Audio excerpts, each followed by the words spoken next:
आपके पास क्या कुछ ऐसे लोग आए कभी कि उनकी लाइफ में बहुत प्रॉब्लम्स चल रही हो, लाइफ में कुछ समझ में उनको नहीं आ रहा हो, तो आपने उनकी हेल्प की और कोई ऐसा कार्ड निकला जिससे आपने मतलब उनको बिल्कुल क्लियर कर दिया कि फ्यूचर ये है, प्रेजेंट ये है, पास्ट ये है?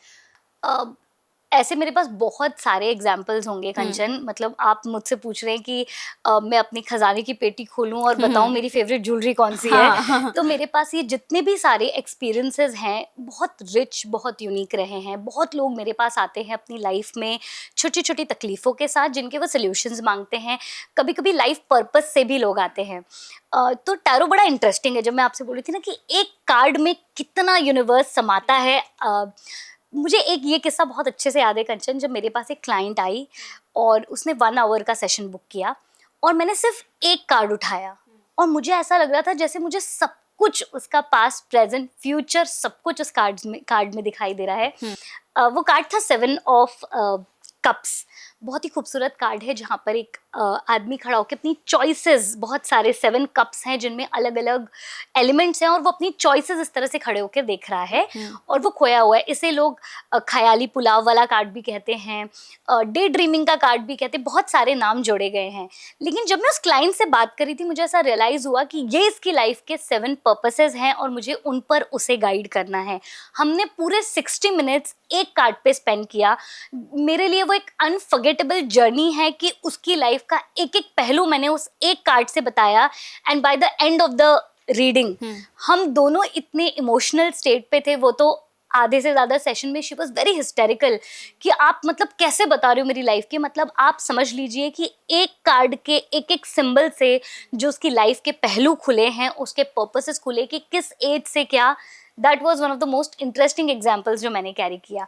बाकी अगर आपको और इस तरह की स्टोरीज जो क्लोज टू माई हार्ट है तो मुझे लगता है कंचन आपको मेरी किताब ज़रूर पढ़नी चाहिए। हाँ। जिसमें मैंने वो 15 चुनिंदा कहानियां लिखी हैं जो मुझे लगता है कि आपको या लाइफ में किसी को भी ट्रांसफॉर्मेशन के काम आ सकती है।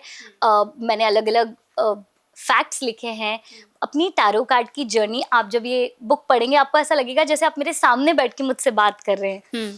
तो मैंने वो 15 कहानियां पसंद करके चूज करके लिखी है, वो 15 एक्सपीरियंसेस जो मेरे दिल को छुए और मैं आशा करती हूँ कि जो भी इस बुक को पढ़ेगा उनके दिल को भी छुएंगे। तो जब आपने ये बुक लिखी इसका अंदर जो 15 स्टोरीज हैं, इसमें से कौन सी एक ऐसी स्टोरीज है जिसको जब आपने लिखा, जब आपके सामने चीज़ें आई जिसको देखकर आप इमोशनल हो गए और आपके लिए अनएक्सपेक्टेड रहा, ऐसी कौन सी वो स्टोरी है जिसे आप शेयर करना चाहेंगे?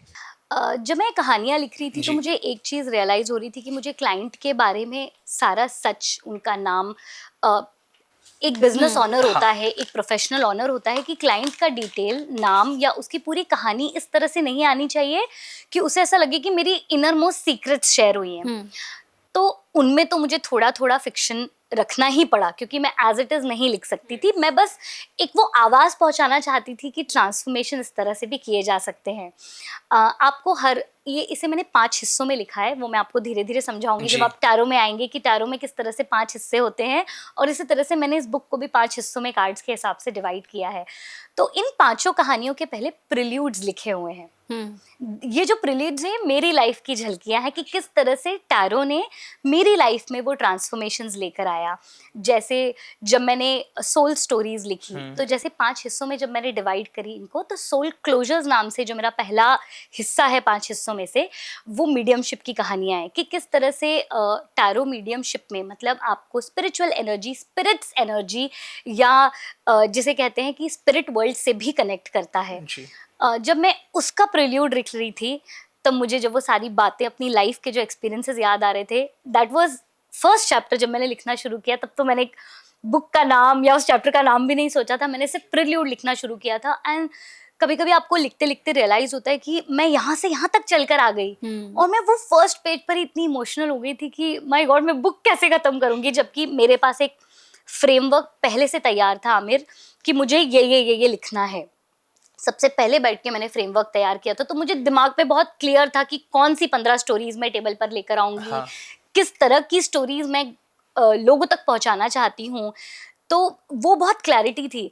लेकिन जब मैं प्रिल्यूड्स लिख रही थी that was the most emotional moment of my life कि मैं एकदम रुआसा सी हो गई थी कि अच्छा ये हुआ है मेरी लाइफ में और यहाँ से शुरुआत हुई है।